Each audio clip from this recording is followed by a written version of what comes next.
Bible verses are still relevant, and how to draw strength from God. Now, I know that those two topics seem like wildly different and kind of crazy and that they won't tie together, but I promise they do. So in the song that we just listened to, Mighty to Save, I love that song. And some of my favorite lines in that song are, he can move the mountains and he conquered the grave. Now that he that the song is talking about, that is God. And they're saying that God can move the mountains and God has conquered the grave. So I don't know if you've ever tried to move a mountain. They are generally pretty large, heavy things that they don't move. They just don't. But if you do happen to have a story of a time that you went out and you really tried to push hard on a mountain, I would love to hear it. That's probably a very interesting story. Anyway, I looked up the average weight of a mountain, but apparently they can't do that because since there's so many different sizes of mountains, so I was like, okay, fine, and just looked up the average, the estimated weight of Mount Everest, and it said it was around 357 trillion pounds. I don't know about you, but I feel like that is a lot. That is I would not want to try and lift that. And then I looked up also how much the average man can carry or lift, or how much average male human, how much he can carry. And it said anywhere from 135 pounds to 175 pounds, like generally. If you can do more than that, great, good job, I'm so proud of you. But this is just like, generally, that is the average in that range. And so, that line of the song is saying he can move the mountains. He can move 357 trillion pounds. Wow. I don't even want to try doing that. So I looked up where the people who wrote that song, or Hillsong Worship, where they got that line of the song from, what part of the Bible, and it's a verse in Ezekiel, verse 38:20, and it says, the mountains will be overturned and the cliffs will crumble. And it's talking about like God's power. And so this isn't God, it's not saying God is pushing as hard as he can to try and nudge the mountains. It's not saying that God is straining and struggling to move them just the littlest bit. It is saying that God's power can move the mountains. It just can move 357 trillion pounds. Guys, that's a lot. That's big. That is a huge amount of strength. And then it also says, later in the song, another line of it says, he conquered the grave, saying God, Jesus conquered the grave. This is from the part of the Bible when Jesus is crucified on the cross, and then for 3 days and 3 nights he's dead, and then he comes back from being dead. And usually death is one of the most permanent things. It is the most permanent thing to ever happen. It just is, it always has been. And so those 3 days and those 3 nights, assuming that it was like 3 24-hour increments of time, that would be 72 hours, right?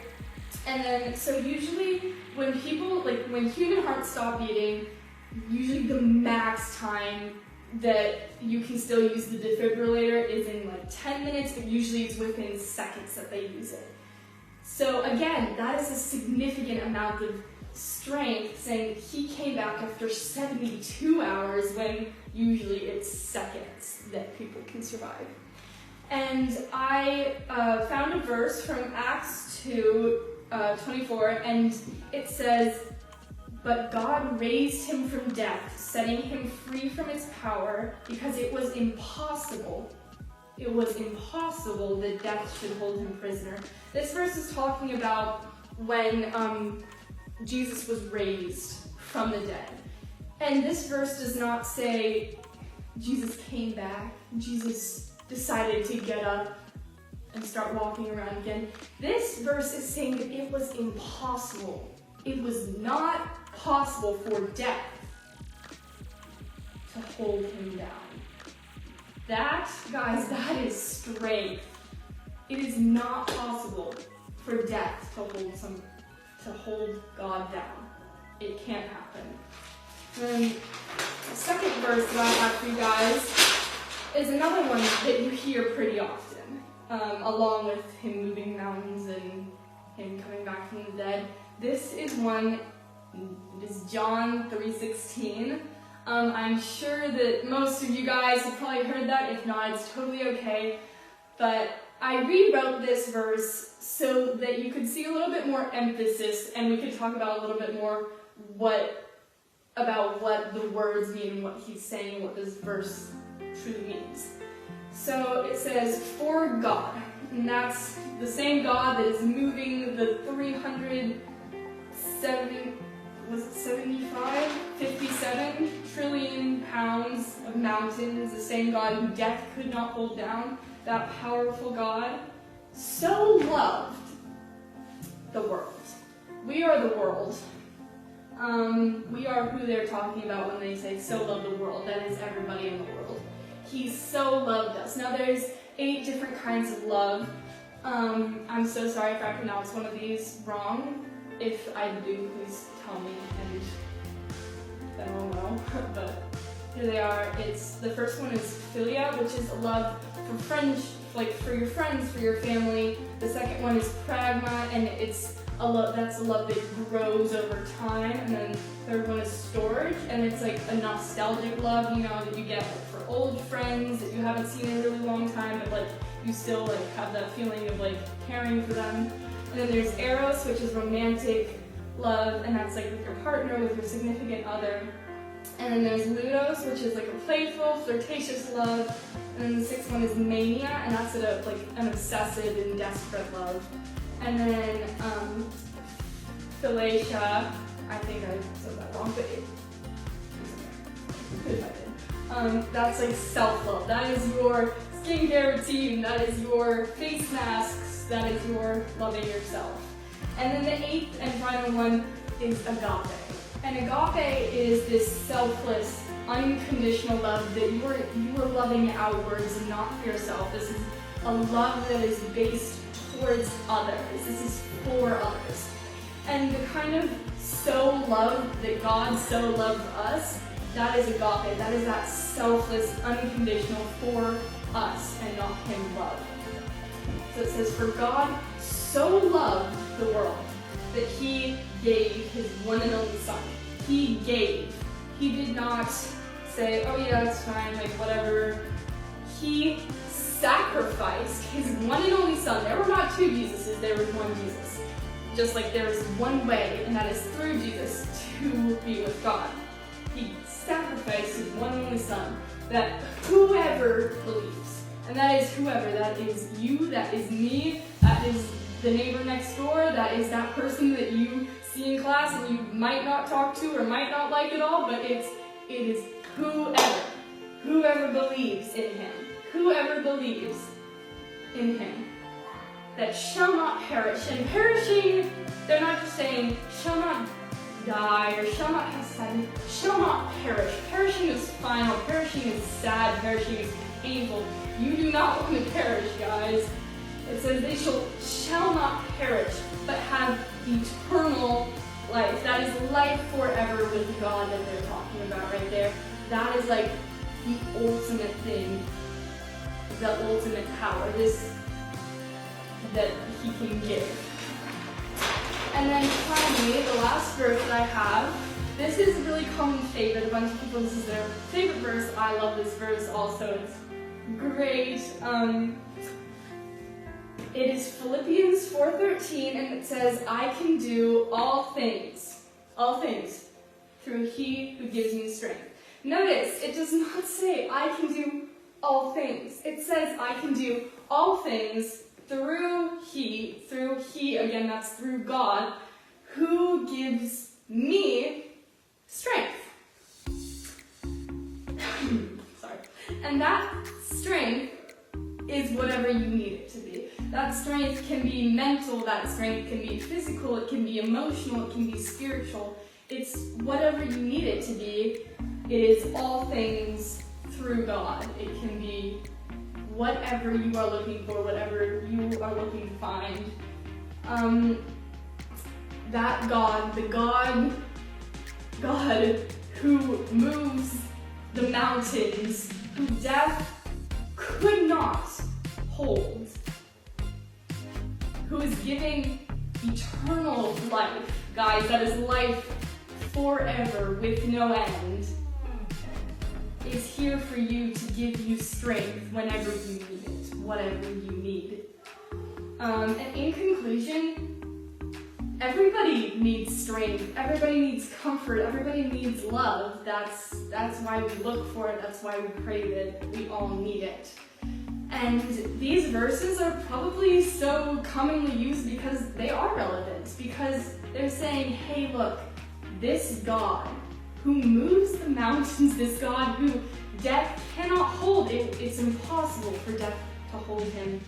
This God is here for us, to give us the strength that we need, whenever we need it, and whatever it is that we need. Thank you guys for listening. See you soon. Hi everybody, my name is Skylar. I am a 9th grader and I go to Mount Notre Dame High School. I'm also in the high school ministry band and I sing, so if you see me on Sunday, that's where you guys see me. So I'm just going to talk about the situation recently that's been happening with COVID-19 and just everything that's been happening with just sadness, and you can gain hope and some gratitude from it.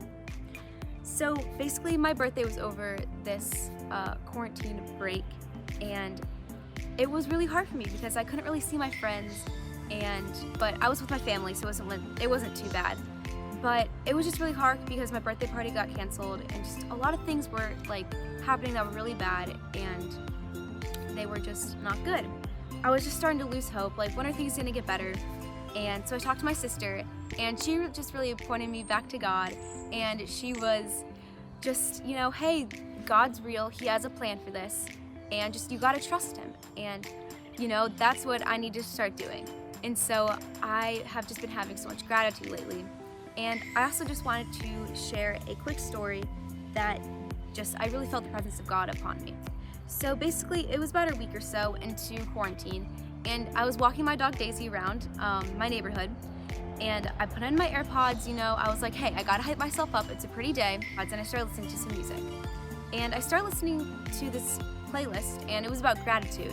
The sun started shining, and it was hey, I have so many things to be grateful for. Love is not canceled, God's not canceled, my faith and hope are not canceled. So there's just so many things that you could be grateful for right now, other than just complaining about, staying inside all day and not seeing your friends. You can just be grateful that God has made this world and that you are in it. Some of my favorite Bible verses are Romans 15:13 and 1 Thessalonians 5:16-18. And one of my favorite songs that played on the playlist, and is my song to this day, is Up Again by Dan Bremnes. And it was just really uplifting and inspiring to just hear the lyrics. And so yeah, I'll link it in my video so you guys can go and watch it. And what I want you guys to take away from this video is just be grateful in all circumstances. Even when times are hard, God has a plan for you. God has a plan for this. It will be over soon, and we all get to hug each other and see each other again. So yeah, just be grateful, stay happy, and I'm praying for you guys. Bye. For I spoke a word, you were singing over me.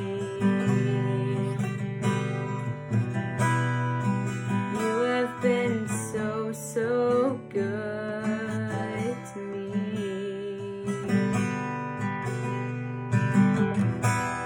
For I took a breath, you breathed your life in me.